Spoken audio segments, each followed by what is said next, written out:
शर्मा जी एक गरीब किसान थे जिनके पास पैसे की कमी थी। वे बहुत मेहनत करते थे पर उनकी मेहनत का कोई खास फायदा नहीं हो रहा था। उनके पास बैल भी नहीं थे जिससे वे खेतों में काम कर पाते। फसल उगाने का समय आ गया था, लेकिन शर्मा जी परेशान थे कि बिना बैल के वे खेतों में काम कैसे करेंगे। एक दिन शर्मा जी उदास बैठे थे। उनकी पत्नी सुषमा ने देखा और कहा, सुनो जी, मुंह धो लो, मैं खाना लगाती हूँ। नहीं भाग्यवान, आज मन नहीं है। वही रोटी और मक्का प्याज खा खा के परेशान हो गया हूँ और खेतों में पैदावार भी नहीं है। तुम क्यों परेशान होते हो? आज हमारे बुरे दिन हैं, तो कल अच्छे दिन भी आएंगे। इतने साल हो गए इसी तरह से जीवन जीते जीते, न तो मैं तुम्हें खुश रख पाया न खुद खुश रह पाया। हमारे पास खाने भर का भी कोई इंतजाम नहीं हो पाता। उत्पादन इतनी ही है। थोड़ा सा खेत है, उसमें भी मेहनत मजदूरी करके थोड़ा बहुत ही उगा पाते हैं। इतना भी बहुत है कि हम अपना पेट तो भर रहे हैं। बस इस बात का मलाल है कि हमारे भविष्य के लिए हमारे पास कुछ भी नहीं है। काश मेरे पास बैल होते तो मैं उनकी मदद से उत्पादन कर पाता। शर्मा जी उदास बैठे थे। उसका खाना खाने का भी मन नहीं कर रहा था। इतने में सुषमा एक पोटली में कुछ बांधकर उसके सामने रख देती है। रामलाल परेशान होकर उससे पूछता है, यह क्या है भगवान? इसमें मेरी माँ के दिए हुए कुछ गहने हैं। इन्हें गिरवी रखकर तुम 2 बैल ले आओ। मैं तुम्हारे गहने कैसे बेच दूं? मैं बेचने के लिए नहीं कह रही, इन्हें गिरवी रख दो। कम से कम 2 बैल तो मिलेंगे, तुम्हारी मेहनत थोड़ी कम हो जाएगी। धीरे धीरे जब खेत में उपज हो जाए तो गहनों को छुड़ा लेना। शर्मा जी ने सुषमा की बात मान ली और गहनों को सुनार के पास ले गए। सुनार ने गहनों को देखकर कहा कि वो पैसे देगा।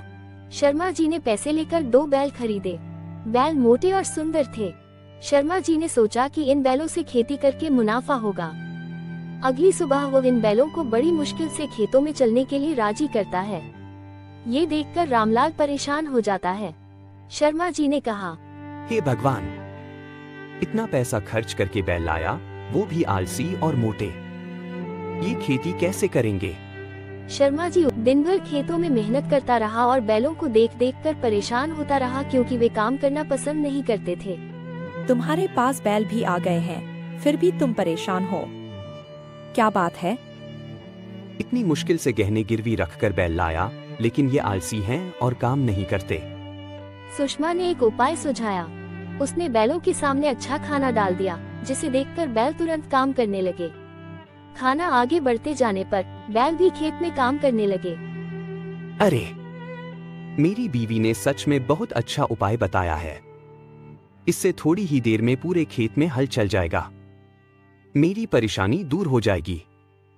एक दिन शर्मा जी की हल किसी चमकती चीज से टकरा गई।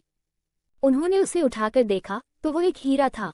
सुषमा भी वहां आ गई और दोनों ने हीरा देखकर खुशी जाहिर की। हमारे खेत में हीरा निकला है। अगर ये हीरा है तो हमारी सारी परेशानियां दूर हो जाएंगी। इसे जौहरी से जांचवाना होगा। शर्मा जी सुषमा ने हीरा सुनार के पास ले जाकर चेक करवाया, जहां सुनार ने बताया कि यह सच्चा हीरा है। ये सुनकर दोनों बहुत खुश हुए। रामलाल ने वो हीरा बेचकर बहुत पैसा कमाया और पैसों से एक ट्रैक्टर खरीदा। अब वो अमीर हो गया और उसने आधुनिक तकनीकों को अपनाकर अपने खेतों को बढ़ाया और अच्छी फसल उगाई। रामलाल ने कभी सोचा भी नहीं था कि उसके खेत में हीरा निकलेगा और उसके दिन बदल जाएंगे। अगर ये सुस्त दोनों बैल उसकी जिंदगी में नहीं आते तो उसे ये हीरा मिलना मुश्किल था। इन दोनों बैलों की वजह से ही उसे हीरा मिला और उसने सच में कहा कि मेरे असली हीरे तो यही 2 सुस्त बैल हैं। वो इन बैलों को बहुत प्यार करता, उन्हें अच्छा खाना देता और कभी कभी काम भी करवाता। ये दोनों सुस्त बैल भी रामलाल के साथ खुश थे और उसकी मदद करने के लिए तैयार रहते थे। अब रामलाल नई नई तकनीकें सीखता और उन्हें अपने खेतों में इस्तेमाल करता, जिससे उसके खेतों में हरी भरी फसल लहराती रहती थी। अब उसकी गरीबी के दिन खत्म हो चुके थे और खुशहाली के दिन आ चुके थे।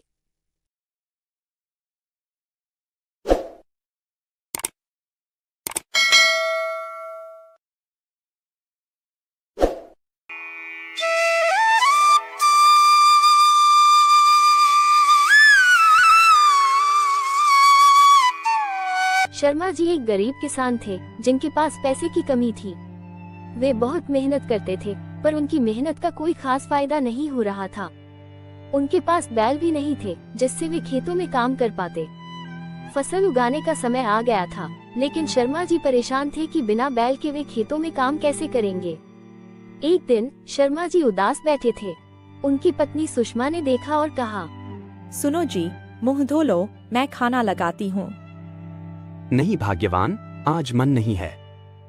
वही रोटी और मक्का प्याज खा खा के परेशान हो गया हूँ और खेतों में पैदावार भी नहीं है। तुम क्यों परेशान होते हो? आज हमारे बुरे दिन हैं, तो कल अच्छे दिन भी आएंगे। इतने साल हो गए इसी तरह से जीवन जीते जीते, न तो मैं तुम्हें खुश रख पाया न खुद खुश रह पाया। हमारे पास खाने भर का भी कोई इंतजाम नहीं हो पाता, उत्पादन इतनी ही है। थोड़ा सा खेत है, उसमें भी मेहनत मजदूरी करके थोड़ा बहुत ही उगा पाते हैं। इतना भी बहुत है कि हम अपना पेट तो भर रहे हैं। बस इस बात का मलाल है कि हमारे भविष्य के लिए हमारे पास कुछ भी नहीं है। काश मेरे पास बैल होते तो मैं उनकी मदद से उत्पादन कर पाता। शर्मा जी उदास बैठे थे। उसका खाना खाने का भी मन नहीं कर रहा था। इतने में सुषमा एक पोटली में कुछ बांधकर उसके सामने रख देती है। रामलाल परेशान होकर उससे पूछता है, यह क्या है भगवान? इसमें मेरी माँ के दिए हुए कुछ गहने हैं। इन्हें गिरवी रखकर तुम 2 बैल ले आओ। मैं तुम्हारे गहने कैसे बेच दूं? मैं बेचने के लिए नहीं कह रही, इन्हें गिरवी रख दो। कम से कम 2 बैल तो मिलेंगे, तुम्हारी मेहनत थोड़ी कम हो जाएगी। धीरे धीरे जब खेत में उपज हो जाए तो गहनों को छुड़ा लेना। शर्मा जी ने सुषमा की बात मान ली और गहनों को सुनार के पास ले गए। सुनार ने गहनों को देखकर कहा कि वो पैसे देगा। शर्मा जी ने पैसे लेकर 2 बैल खरीदे। बैल मोटे और सुंदर थे। शर्मा जी ने सोचा कि इन बैलों से खेती करके मुनाफा होगा। अगली सुबह वो इन बैलों को बड़ी मुश्किल से खेतों में चलने के लिए राजी करता है।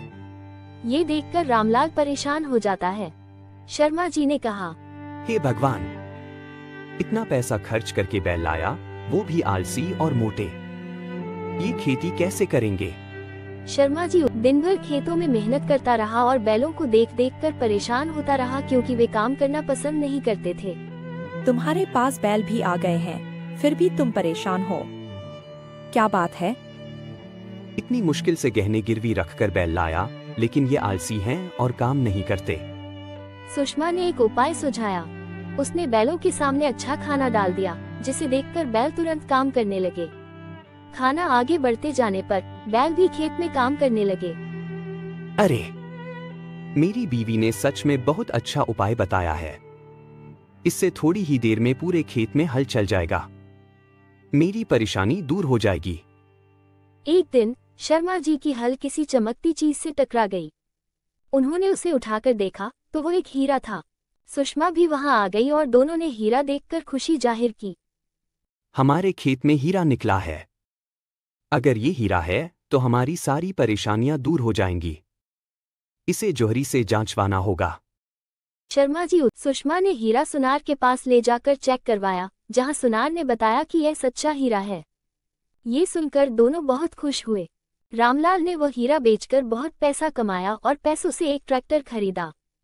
अब वो अमीर हो गया और उसने आधुनिक तकनीकों को अपनाकर अपने खेतों को बढ़ाया और अच्छी फसल उगाई। रामलाल ने कभी सोचा भी नहीं था कि उसके खेत में हीरा निकलेगा और उसके दिन बदल जाएंगे। अगर ये सुस्त दोनों बैल उसकी जिंदगी में नहीं आते तो उसे ये हीरा मिलना मुश्किल था। इन दोनों बैलों की वजह से ही उसे हीरा मिला और उसने सच में कहा कि मेरे असली हीरे तो यही 2 सुस्त बैल हैं। वो इन बैलों को बहुत प्यार करता, उन्हें अच्छा खाना देता और कभी कभी काम भी करवाता। ये दोनों सुस्त बैल भी रामलाल के साथ खुश थे और उसकी मदद करने के लिए तैयार रहते थे। अब रामलाल नई नई तकनीकें सीखता और उन्हें अपने खेतों में इस्तेमाल करता, जिससे उसके खेतों में हरी भरी फसल लहराती रहती थी। अब उसकी गरीबी के दिन खत्म हो चुके थे और खुशहाली के दिन आ चुके थे।